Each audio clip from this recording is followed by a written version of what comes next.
Hey everyone.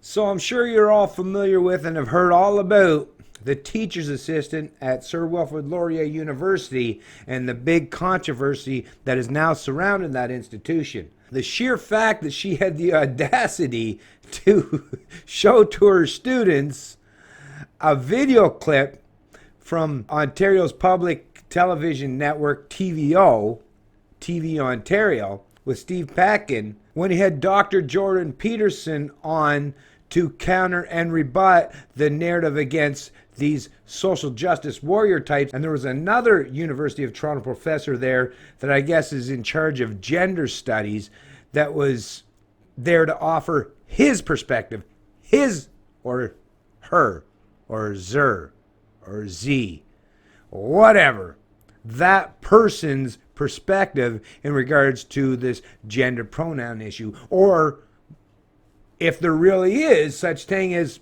an infinite amount or infinite number of genders, right? Jordan Peterson was there to offer his opinions, and it wasn't just in regards to the gender issue, because I mean most people could care less, right? And Jordan Peterson, I'm sure, could care less if people want to self-identify as whatever the hell they want to. The issue that he had with this whole situation, and when it was presented on the TVO program, was in regards to the fact that Bill C-16, or the government and legislators, are trying to impose their ideology, their edicts onto the masses, and force them to use language specific to that particular gender fluidity narrative. So just to recap, and like I say, I know I don't have to touch down a whole lot more on the subject because I'm sure, like I said, you've already been inundated at this point because I'm a few days late getting to cover this topic, although there is something that I'll be covering in this that a lot of people that have put out their videos prior couldn't interject into their video, is this apology from the president of Sir Wilfrid Laurier University. But the fact that this teacher's assistant, I think she was 22, 23 years old, but the fact that they gave her such a hard time, and if you listen to the audio portion, that secret recording that she was like very wise to do, thank goodness she did that, because like I said, then you would, if she didn't record it, it'd be just a matter of her narrative against their narrative. And you know how that would normally, right? She would have been the one on the losing end of that battle if it wasn't for the fact that she was wise enough to record that whole interaction, that conversation. And I know you might not necessarily need to hear it right now because you've probably heard it multiple times, but I am going to interject a few minutes of that segment from that recording so that you can hear, and then we'll touch back on the apology that I was referencing earlier. But just listen to this. Listen intently. If you haven't already done so, listen attentively to the kind of words and the kind of rhetoric being espoused by university faculty, the bigwigs that are in charge of the education process for your children, for the youth in this country. Why that might have been seen as problematic by some of the students, maybe even threatening? I don't see how someone would rationally think it was threatening. I could see how it might challenge their existing ideas, but for me, that's the spirit of the university, is challenging ideas that you already have. And I don't know who this came from. I would be interested to see the original complaint or complaints, because I don't really have any context as to what exactly their problem was. Sorry, did I? The thing is, can you shield people from those ideas? Am I supposed to comfort them and make sure that they are insulated away from this? Is that what the point of this is? Because to me, that is so against what a university is about. So against it. I was not taking sides. I was presenting both arguments.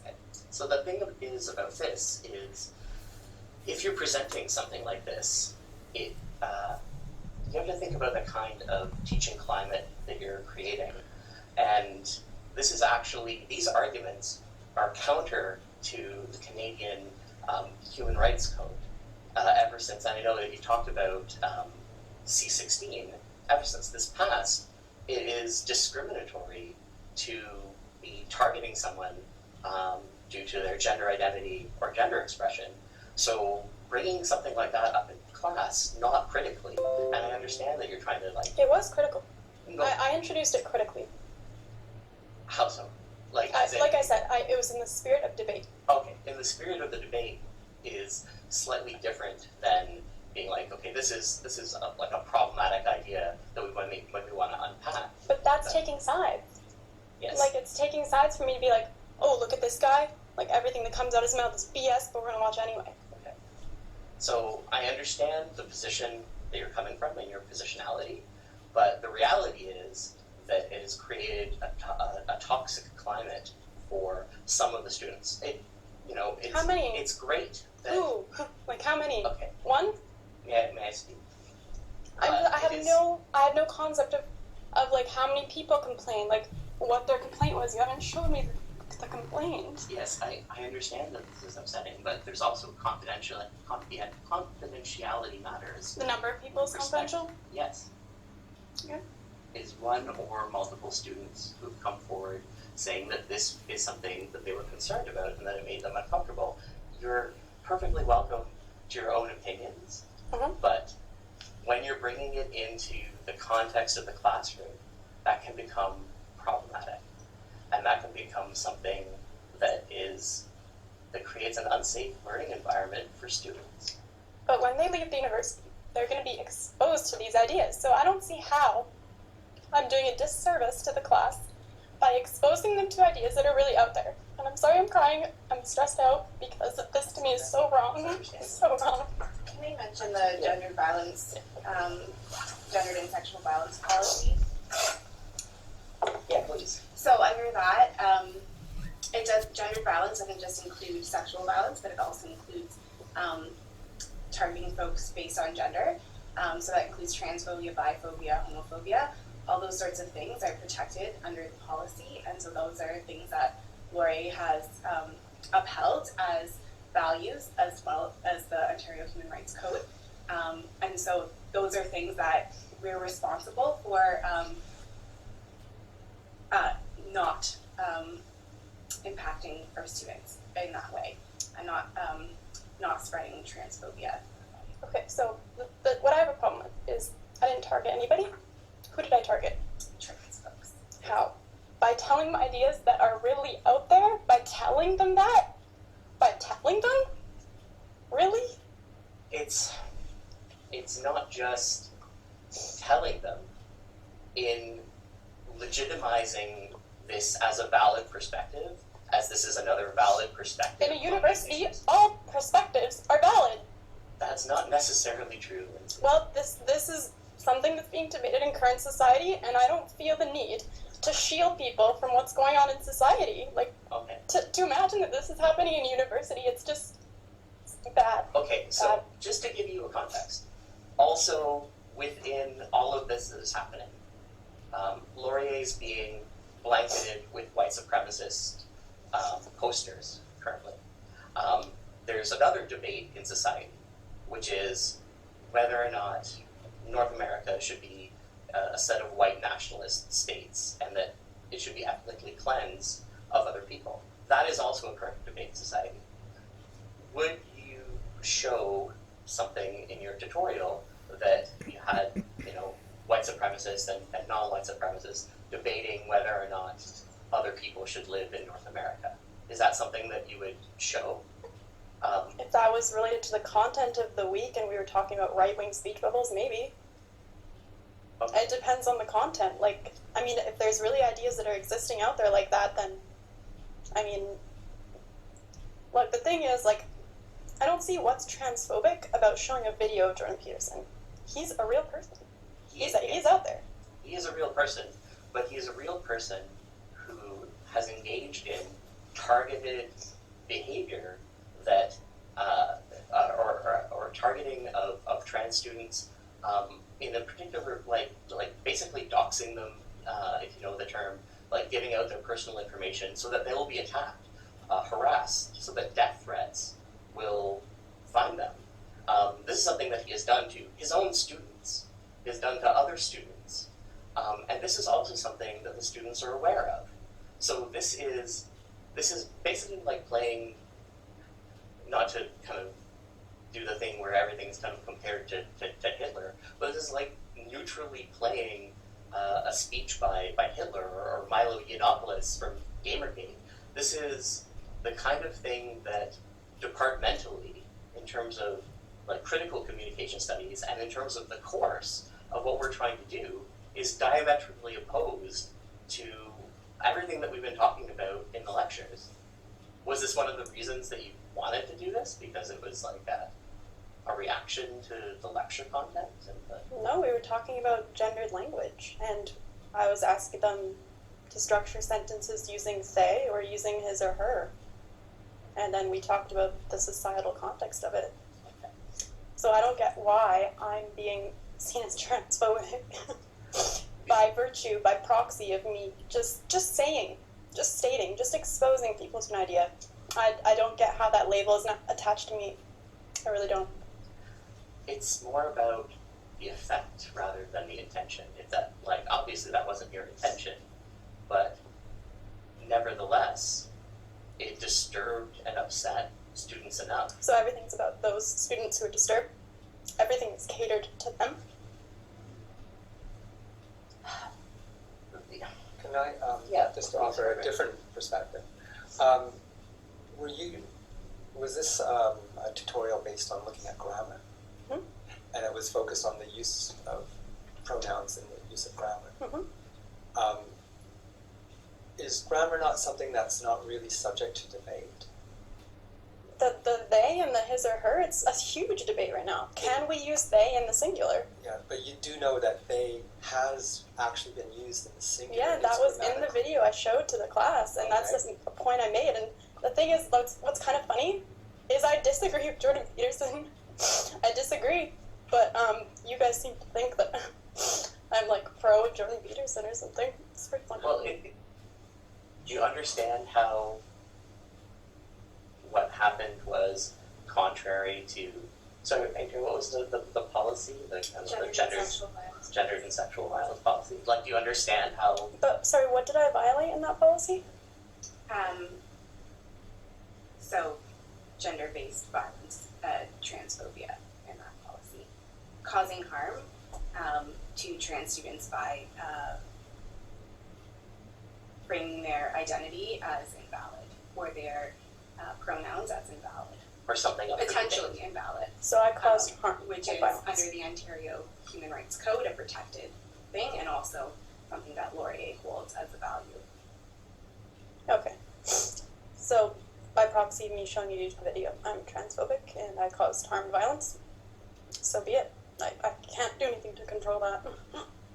Okay, so that's not something that you have an issue with? The fact that that happened? Like, I mean, are you sorry I know in my heart, and I know I expressed to the class that I'm not transphobic. And if any of them, I don't know, again, I don't know what they said, but I don't think I gave away any kind of political position of mine. I remained very neutral, and that's kind of the problem. I've listened to that secret audio recording in excess of half a dozen times now, maybe 8 or 9 times. And it still shocks me. And I mean, I've heard some pretty disturbing stuff. But even with all of that, past experience and history, listen to something like this still gets right to my nerve, right to my core when I hear it. Because like I say, and I've experienced it myself, these people, whether they're bureaucrats or administrators or the foot soldiers or those at the very upper echelons of so-called authority in government, academia, and in the media, they're so ideologically driven and so dogmatic in their approach and so authoritarian, so willing to impose their ideology and their will on others that they, like I say, these are sociopaths, folks. Okay? These people would meet the very definition and description of what it means to be a sociopath. This person, obviously, they lack empathy. This is a young girl, 22-year-old girl, and they're bullying her. There's multiple. You can hear there's at least 3 of them in that room, and they're all in some pretense or position of authority over her, and they're all imposing themselves on her and using just bullshit, baseless propaganda and rhetoric, right? To make her feel like, listen to who they compared her and Jordan Peterson to. People like fucking Hitler. Fucking Hitler, a man that put millions of people in ovens and gas chambers and fucking killed them. Right? They're trying to compare this poor young girl by simply showing a video which was aired on public television in Ontario, so it can't be that fucking controversial, right?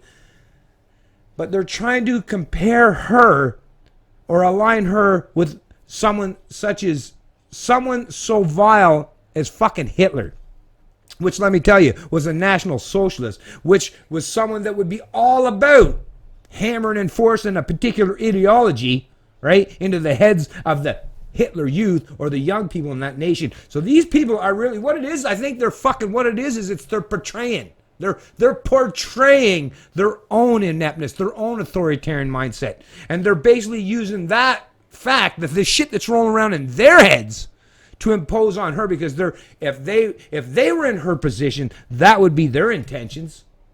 That's what they're doing. A psychologist, a psychology professor, such as Jordan Peterson, I'd love to see what he could figure out if he delve into the minds of these fucking idiots, of these authoritarian petty tyrants. But anyways, let's move on. Like, I'm already feeling the blood start to boil, like I say, and I've already dealt with this, and it's already, days have passed, but it's still. And I guess you could probably imagine how I would fucking react. I wouldn't be like this girl, keeping my calm, cool, and collective, which, hey, I'm glad it was her, because if it was me, yeah, things wouldn't have been quite so subtle, right? I wouldn't have been so gentle in my retaliatory efforts at their attempts to bully me, to impose their ideology or their fucking goddamn bullshit authoritarian mentality on me. Yeah, if that was me, well, they would have already, they wouldn't even got through the first minute of that bullshit before they'd be tucking their fucking tails between their legs and heading the fuck out of my class. And as a matter of fact, they'd probably be running somewhere to call the cops because they'd be fucking scared to death. Oh, this guy spoke loudly. Oh, no, he got angered. Oh, he must be violent. No, you better believe I fucking defend myself.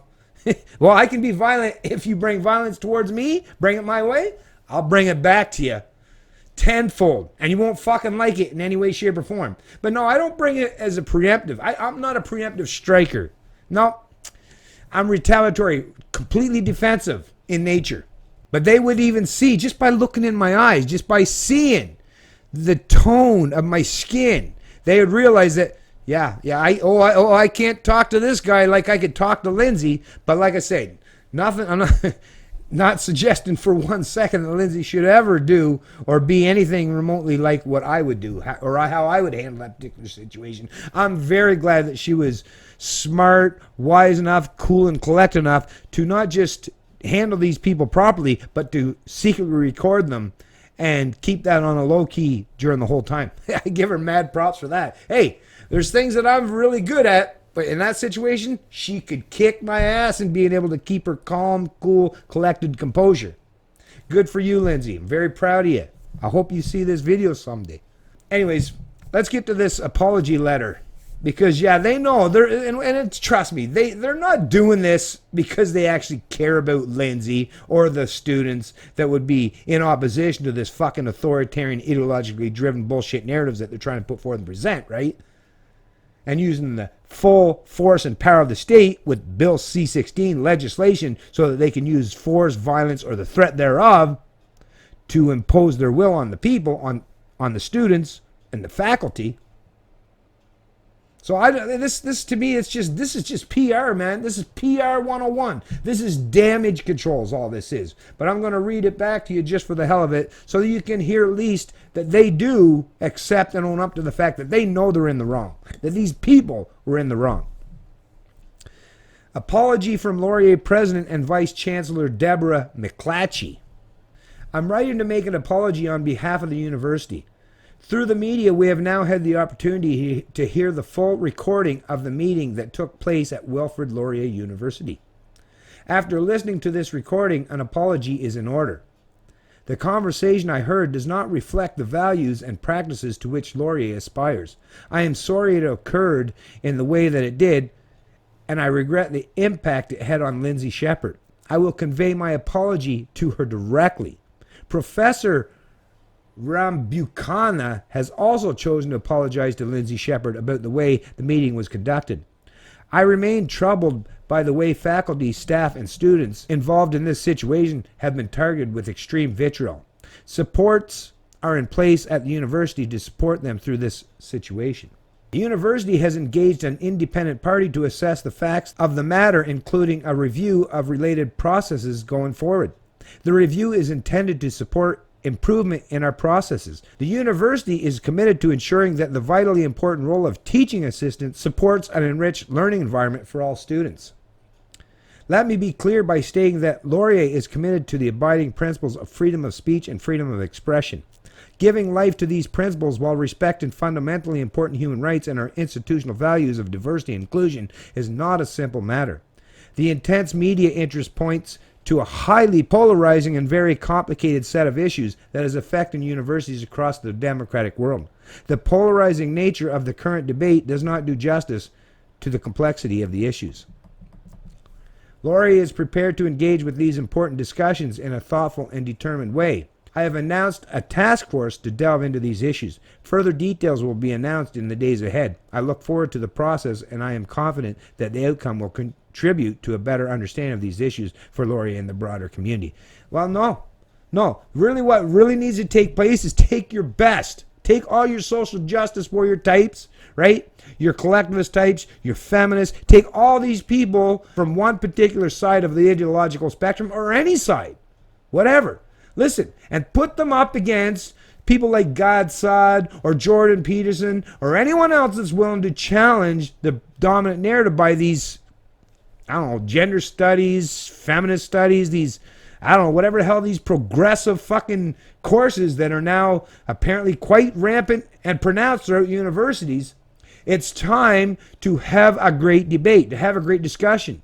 Right? Rent a hall, rent some venue somewhere and start hammering out these ideas, right? Start putting on some lectures, start doing what universities are all about and expand and enlighten the human mind and the human intellect.